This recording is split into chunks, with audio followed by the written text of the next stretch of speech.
वक्फ कानून संसद से पास हो चुका है। सुप्रीम कोर्ट में इसके खिलाफ कई याचिकाएं डाली गई और 2 दिनों की सुनवाई के बाद सुप्रीम कोर्ट ने केंद्र सरकार को जवाब देने का समय दिया है। एक तरफ सुप्रीम कोर्ट 5 मई को एक बार फिर से सुनवाई करेगा, तो वहीं देश के अलग अलग हिस्सों में अभी भी वक्फ संशोधन कानून के खिलाफ प्रदर्शन जारी है। वक्फ कानून के खिलाफ ओवैसी और AIMPLB एक साथ आ गए हैं, अब साझा रैली कर रहे हैं। कल हैदराबाद में एक कार्यक्रम के जरिए वक्फ कानून को लेकर शक्ति प्रदर्शन किया गया। कार्यक्रम में सैकड़ों की संख्या में लोगों की भीड़ उमड़ी। ओवैसी ने इस दौरान कहा कि किसान कानून की तरह ही वक्फ एक्ट को भी वापस लेना ही होगा। इतना ही नहीं, उन्होंने कहा कि कानून के वापस लिए जाने तक इसी तरह आंदोलन हमारा जारी रहेगा।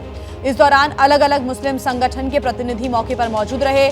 कार्यक्रम का आयोजन AIMIM के मुख्यालय में किया गया था। इस दौरान ओवैसी ने केंद्र सरकार पर मुसलमानों की जमीन छीनने का आरोप लगाया। साथ ही कहा कि पिछले 11 साल में मुस्लिमों पर हमले किए गए, बुलडोजर कार्रवाई कर उन्हें टारगेट किया जा रहा है। 2 तस्वीरें आपके सामने। हैदराबाद में ओवैसी की ये रैली देखने को मिली।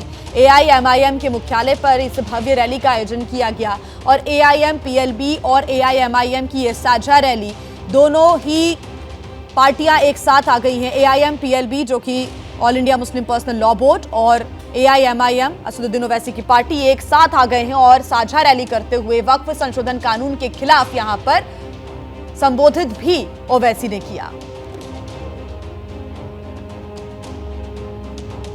11 साल से नरेंद्र मोदी सिर्फ मुसलमानों की मजहबी शनाख्त पर हमला कर रहे हैं।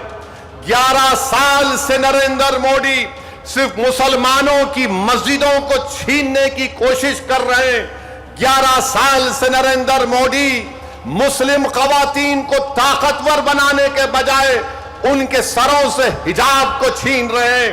11 साल से नरेंद्र मोदी बुलडोजरों के जरिए सबसे ज्यादा दलित और मुसलमानों के घरों को तोड़ दिया।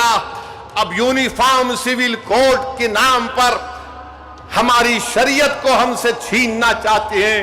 वो शरीयत जो शरीयत एप्लीकेशन एक्ट 1937 है, जब संविधान बन रहा था तो बाबा साहेब अंबेडकर ने कहा था कि शरीयत एप्लीकेशन एक्ट बरकरार रहेगा, मगर आज नरेंद्र मोदी ये समझते हैं कि मैं बाबा साहेब अंबेडकर से बड़ा दूरअंदेश हूं। मिस्टर मोदी, आप अंबेडकर के पैर की धूल भी नहीं है, इस बात को याद रख लो। आप अपने कब्रस्तानों को या ईदगाह को बचाने के लिए एहतजाज नहीं कर रहे, हम एहतजाज इसलिए कर रहे हैं कि जो सियासी ताकतें आज इस मुल्क पर हुक्मरान हैं वो हमको मिटाना चाहते हैं और हम उनको ये बताना चाह रहे हैं कि हम अपने आप को मिटने नहीं देंगे।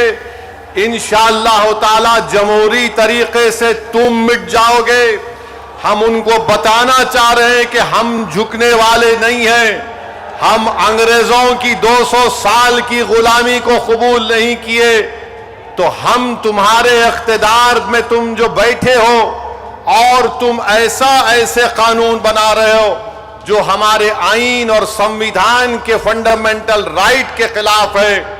याद रखो मुसलमानों, बगैर ईमान के हम एक जिंदा लाश की हैं, बगैर मस्जिदों के हम कुछ नहीं हैं, बगैर जायदादों के जिसका मालिक अल्लाह अगर कोई और कब्जा कर लेगा तो हम क्या जवाब देंगे रब्बे कायनात के सामने। थोड़ी तकलीफ उठाना पड़ेगा।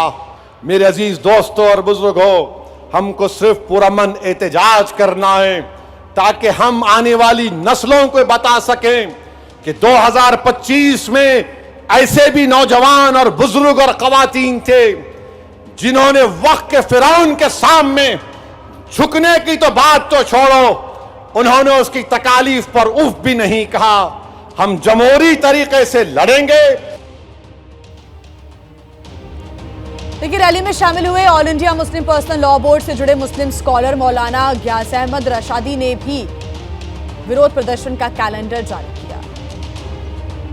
एक अहम तरीन प्रोटेस्ट होगा, बत्ती गुल प्रोटेस्ट होगा।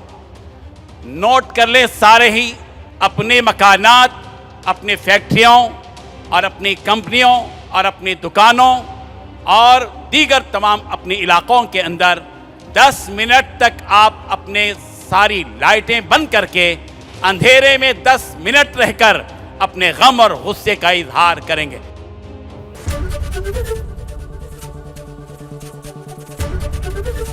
एबीपी गंगा, खबर आपकी, जुबान आपकी।